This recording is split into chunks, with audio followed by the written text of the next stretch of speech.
ভাইয়ার বউ আমাকে বলেছিল আমি যেন তাদের বাসায় গিয়ে তাদের কুকুরটাকে খাবার দিয়ে আসি। তারা নাকি রিসর্টে গেছে। তো আমি তালাটা খুলে ওই বাড়িতে আমি কোনো কুকুর দেখতে পাইনি। আমি পেয়েছিলাম একটা 5 বছরের বাচ্চাকে, যেটা কিনা তালাবদ্ধ একটা রুমের ভিতরে ছিল। ছেলেটা শুধু কাঁপছিল আর মুখটা শুকিয়ে একদম সাদা হয়ে গেছে। আমাকে আস্তে করে বলল, মাম্মাম তো বলেছিল তুমি নাকি আসবে আমাকে খাবার দিতে। আমার ভাইয়ের বউ তো আমাকে বলেছিল শুধু একটা কুকুরকে খাবার দিতে যেতে, কিন্তু কুকুরকে খাবার দিতে যে আমি আমার ভাইপোকে কোলে নিয়ে হাসপাতালের এমার্জেন্সির কাছে ছুটে চললাম। এই বিষয়টা আমার প্রথমে ভাবতে খুব কষ্ট হয়েছিল, কিন্তু যখন আমার ভাইয়ের বউর ফোনে হুমকি শুনলাম তখন আমি পরিষ্কার বুঝতে পারলাম এটা কোনো ভুল না, এটা ইচ্ছা করেই করা হয়েছে। আমার নাম হেনা, বয়স 33। ওই রবিবার আমি বুঝেছিলাম যে মানুষ ফেসবুকে যতটা হাসে বাস্তবে ঠিক ততটাই নিষ্ঠুর হতে পারে। সকাল তখন 11টা। আমি রান্নাঘরে দাঁড়িয়ে ডাল বসাচ্ছিলাম। ঠিক এমন সময় কল আসে আমার ফোনে আমার ভাইয়ের বউর মেহেরিনের। ওর গলায় সেদিন অদ্ভুত রকমের আনন্দ শোনা যাচ্ছিল, অতিরিক্ত আনন্দ, যেন মনে হচ্ছে যে আনন্দের জোয়ারে সে ওই পাশে ভেসে যাচ্ছে। তো ফোনের ওই পাশ থেকে সে আমাকে বলল, হেনা তুমি কি আমাকে ছোট্ট একটা হেল্প করতে পারবা?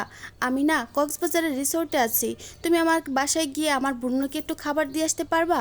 ব্রুনো হলো ওদের পোষা কুকুর। কুকুরটা বেশ বড় সড়ো, শুধু লাফালাফি করে, আমি গিলে একদম পাগলের মতো করে। আমি স্বাভাবিকভাবেই বললাম, এখন না, বিকেলে যাই, কোনো সমস্যা আছে? সে বলল, খুব হেসে বলল যে না কোনো সমস্যা নেই। উফ, তুমি আমাকে বাঁচালে, তুমি না থাকলে যে কি হতো।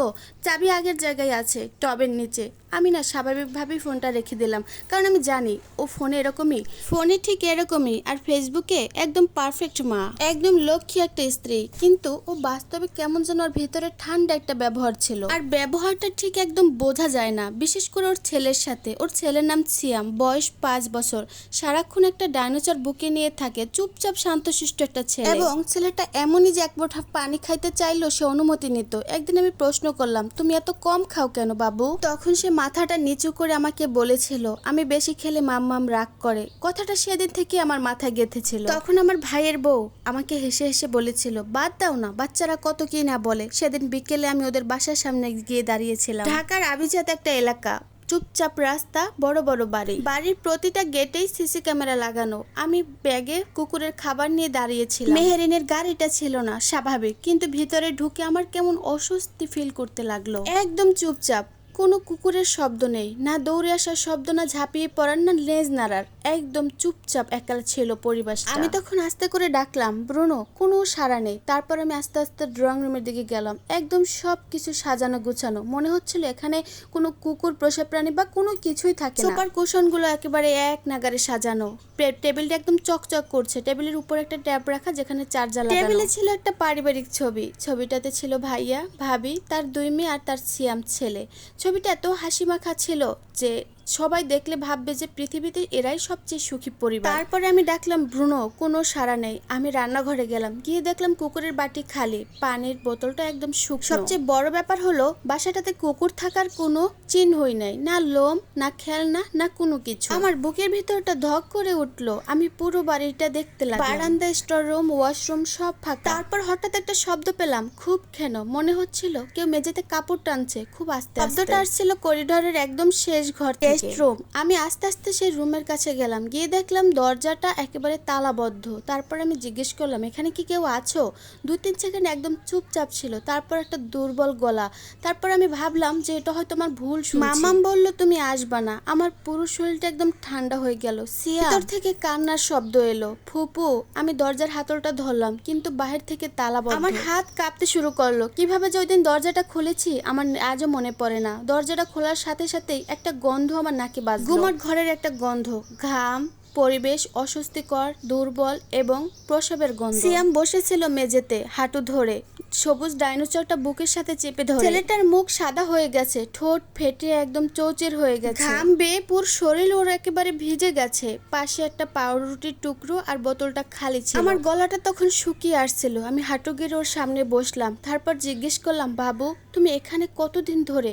বলল শুক্রবার থেকে। সেদিন ছিল রবিবার। আমার মনে হচ্ছিল আমার বুকের ভিতরে কেউ হাত ঢুকিয়ে কিছু একটা বের করছিল। আমি জিজ্ঞেস করলাম ভ্রুণ কোথায়, তখন ও বলল মাম্মাম ওকে সাথে করে নিয়ে গেছে। আমি কিছুক্ষণ কথা বলতে পারিনি। তারপর আমি ভাবলাম যে মেহেরিন আমাকে কুকুরকে খাবার দিতে পাঠায়নি, ও শিওর হতে চেয়েছিল যে আমি সিয়ামকে ওই বাড়িতে খুঁজে পাই কিনা, অথবা নিশ্চিত হতে চেয়েছে যে কেউ ওকে খুঁজে পেয়েছে কিনা। আমি ওকে আস্তে করে জিজ্ঞেস করলাম তোমাকে এখানে আটকে রেখেছে কেন? তখন সিয়াম ঠোঁটটা নেড়ে কাপা কণ্ঠে বলল আমি অসুস্থ হয়েছিলাম, যার কারণে মাম্মামের ট্রিপ নষ্ট হয়েছিল। আমার চোখ দুটো তখন ঝাপসা হয়ে আসছিল। ছেলেটা দাঁড়াতে পারে না, পা থুবড়ে পড়ে যায়। আমি তারপর ওকে কোলে নিলাম। মনে হচ্ছিল যেন একটা বাচ্চা না, ছোট্ট একটা কাপড়ের দলা আমি কোলে নিয়েছি। এতটা শুকনো আর এতটা হালকা লেগেছিল। আমি ওকে হাসপাতালে নিয়ে যাচ্ছি। ও আমার কাপড় ধরে আঁকড়ে রেখে বলল না ফুপু, তুমি আমাকে হাসপাতালে নিয়ে গেলে মাম্মাম রাগ করবে। আমি দাঁতে দাঁত চেপে বললাম করুক, যা মন চায় তা করুক। একটা কম্বল জড়িয়ে ওকে আমি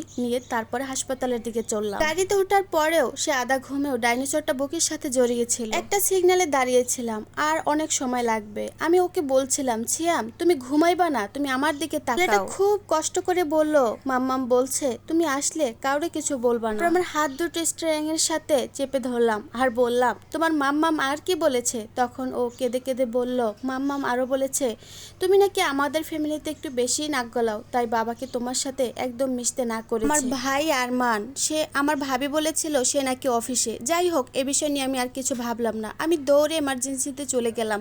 গিয়ে বললাম একটা বাচ্চা খুব অসুস্থ। দুজন নার্স দ্রুত ছুটে এলো আমাদের কাছে। তারা দ্রুত সিএমকে নিয়ে গেল, স্যালাইন লাগালো, জ্বর মাপলো।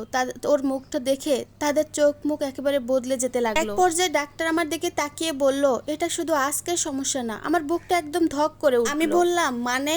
তখন তারা বলল এটা দীর্ঘদিন ধরে এই বাচ্চাটা খায়নি, যেটা একদম অবহেলার চিহ্ন। এটা রিপোর্ট করে আমাদের বের করতে হবে। তখন আমার পা সহ পুরো শরীরটা একদম কাঁপতে শুরু করলো। আমার ফোনটা ভাইব্রেট ছিল। হঠাৎ করে মেহেরিনের একটা মেসেজ আসলো যে থ্যাংক ইউ ভ্রুণকে খাওয়াটা দেওয়ানোর জন্য। তারপরে আরেকটা যে হেনা, যেসব বিষয় নিয়ে তোমার ভাবার দরকার নেই সেসব বিষয় তুমি এত ভেবো না। এইসব দেখে আমার হাত পা একদম ঠান্ডা হয়ে গেল। তৃতীয় মেসেজটা আসতে আর বেশি সময় নিল না। সেখানে লেখা ছিল যেমন বিষয়টা যেমন আছে তেমন থাকাই সবার জন্য ভালো। আমি হাসপাতালের বেডে সিএমের মুখের দিকে তাকালাম। হাতে ছিল স্যালাইন, বুকে সবুজ ডাইনোসরটা। আমার সেদিন আর কোনো ভয় হয়নি, শুধু রাগ হয়েছিল। ডাক্তার এসে জোর গলায় আমাকে জিজ্ঞেস করলো ওর এই অবস্থা কে করেছে, সেগুলো আমাদের জানতে হবে। তখন আমি মেসেজগুলো তাদেরকে দেখালাম।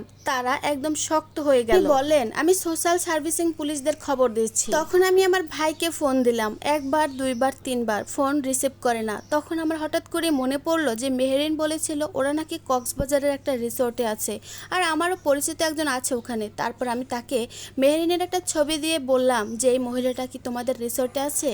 এটা জানা আমার খুব জরুরি, কারণ ওর জন্য একটা বাচ্চা আজকে হাসপাতালে আছে। 1 মিনিটও দেরি করেনি রিপ্লাইগুলো আসতে। প্রথম একটা ছবি, তারপরে একটা ভয়েস রেকর্ড। অডিওটা আমি ডাক্তার সাহেবের সামনেই ছাড়লাম। পিছনে পানির শব্দ, তার হাসাহাসির মাঝখানে যখন মেহেরিনের গলাটা একদম ভেসে আসলো তখন আমার নিঃশ্বাস নিতে খুব কষ্ট হয়েছিল। আর আমি ভাবলাম মেহেরিন যেভাবে সিয়ামের কথাগুলো বলছিল তাতে পরিষ্কার বোঝা যাচ্ছে আমাদের পরিবারে এতদিন যা আমি দেখেছি তার ভিতরে অনেক অনেক সত্য লুকিয়ে আছে। গল্পের পরবর্তী পার্টটি শুনতে চাইলে অবশ্যই একটা কমেন্ট করবেন। ধন্যবাদ।